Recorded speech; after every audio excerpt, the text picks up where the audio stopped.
Avis vascular centre, మన దేశంలోనే the best varicose vein hospital. So ఒక question I want to ask you, ఏమి అనుకోనంటే, if it is okay. Yeah మేము ఇలా భయపడితే ఎలా? భయపెట్టడం అంటే ఇట్స్ అంటే నీకు బహుశా ఇది అడిగితే కొంచెం కష్టం కలుగుతుందా అని బాధగా ఉంది నాకు అడగాలి. లేదు లేదు అడగండి. సో అమ్మ ఒంట్లో బాగాలేనప్పుడు ఎలా కోపయ్యావు? తెలీదు, పరిస్థితులు అంతే. When you're in a situation ఇంకా you do whatever is necessary అంతే. ఇప్పుడు అంతే, ఇప్పుడు అమ్మ లేదు, ఎలా కోపం అవుతున్నా అంటే నా దగ్గర సమాధానం లేదు. When you're put in one situation, ఒక సిచ్యువేషన్లో మనం ఉన్నప్పుడు ఏం చేస్తాం, దాంట్లో బతకడమే నేర్చుకోవాలి. అదే చేస్తున్నా అంతే. సో హ్యూజ్ లాస్ కదా, ఎస్పెషలీ అంత మంచి చెడు డ్రెస్సింగ్ సెలబ్రేటింగ్ అన్నిటికీ అమ్మే వెంటుండి Everywhere, చెప్తే yeah. ఆ పరిస్థితి నుంచి నాకు తెలుసుకున్నప్పుడు అడగాల వద్దా అనుకున్నా. తల్లి సారీ, No. తలుచుకోగానే ఇలా కంట్లో నీళ్ళు వస్తాయి ఎందుకో నాకు తెలియదమ్మా, అమ్మ నాకు రాలేదా? ఎందుకంటే అమ్మ ఈజ్ లైక్ దట్, అమ్మ అంటే అమ్మ. పాపం చాలా కష్టపడింది నాకు అదే. But I'm so happy. నేను మా అమ్మకి she always wanted me to do one MBA. She wanted me to have a good educational background and then step in to films or do whatever I want, because ఒక backup ఉంటుంది కదా. అవును అవును, it's important part of you. It is.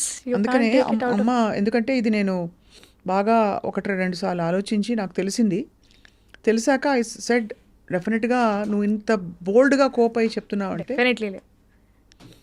తన పడ్డ కష్టం వల్లే నాకు బాధ అవుతుంది, కానీ తను లేదంటే ఇంకా that was her only way out. నీకు ఇంకా సిబ్లింగ్స్ ఉన్నారా? Your the only daughter. only child. So నువ్వు నాన్న, ఇప్పుడు నాన్న నువ్వే చూసుకోవాలి.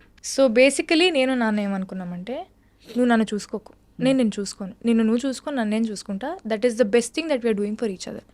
ఆయనకి లేని ప్రెషర్ ఇప్పుడు, అమ్మేనా నాన్నేనా నువ్వే మొత్తం నువ్వే చూసుకోవాలంటే ఎవరి వల్ల కాదు.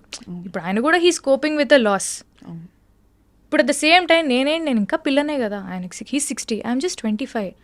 How will I take care of a 60-year-old? Like నాకు ఆ యాడెడ్ రెస్పాన్సిబిలిటీ కానీ అది నాకు ప్రెషర్లానే ఉంటుంది కదా. నేను ఇప్పుడు నా వర్క్ మీద కాన్సన్ట్రేట్ చేయాలా, లేకపోతే నాన్నేం చేస్తున్నారు, నాన్న ఎలా ఉన్నారు, ఇంట్లో అన్నీ ఓకేనా, how can I think of so many things. Correct. So we both sat, we discussed, you take care of your self.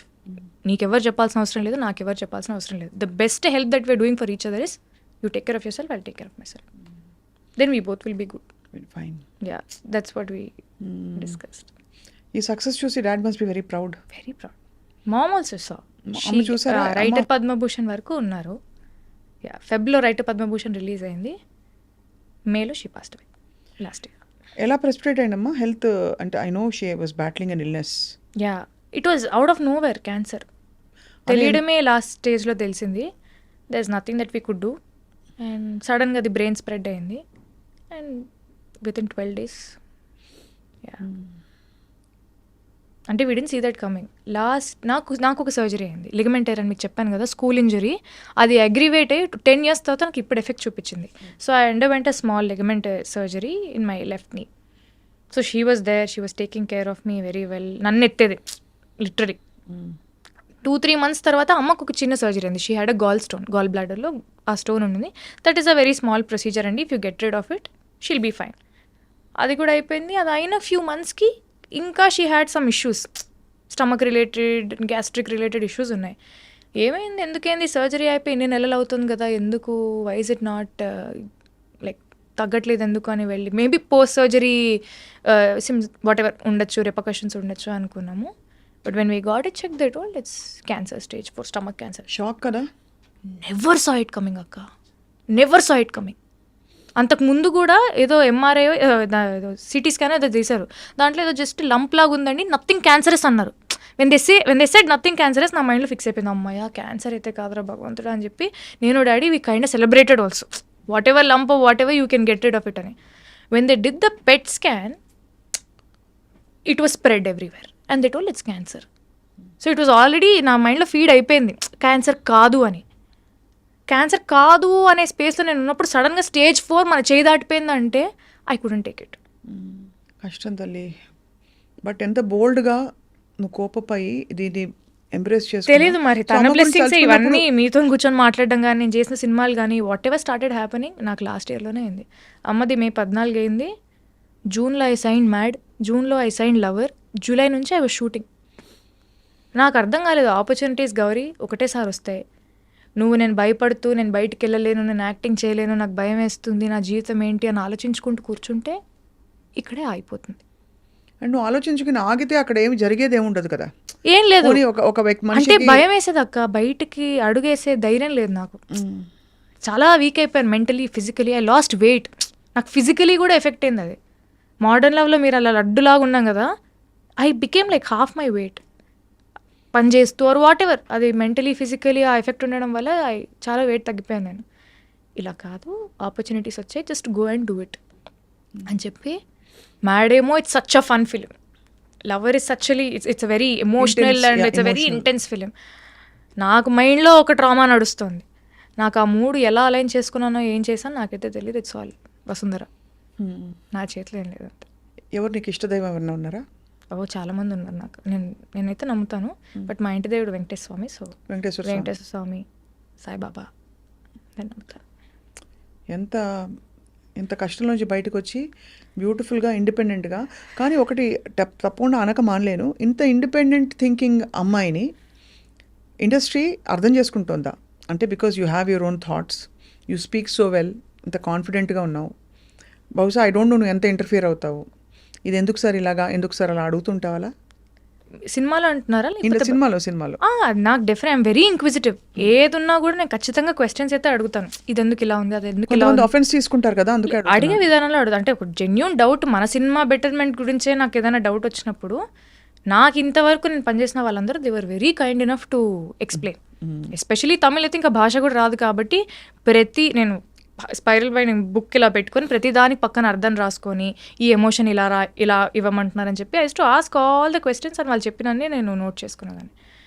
అడిగితే ఇట్స్ మై జాబ్ కదక్క, వాళ్ళకి ఏం కావాలో చేయడమే, అది నాకు వచ్చింది నేను చేస్తాను, మీరు తీసుకోండి అనే స్టేజ్లో కూడా నేను లేను. ఎవరు కూడా అలా చేయరు నాకు తెలిసి actors. Correct. I'm a director's actor and I will give whatever they want. అలా ఇవ్వాలంటే first I should know what they want. So I need to have that discussion and then I can give.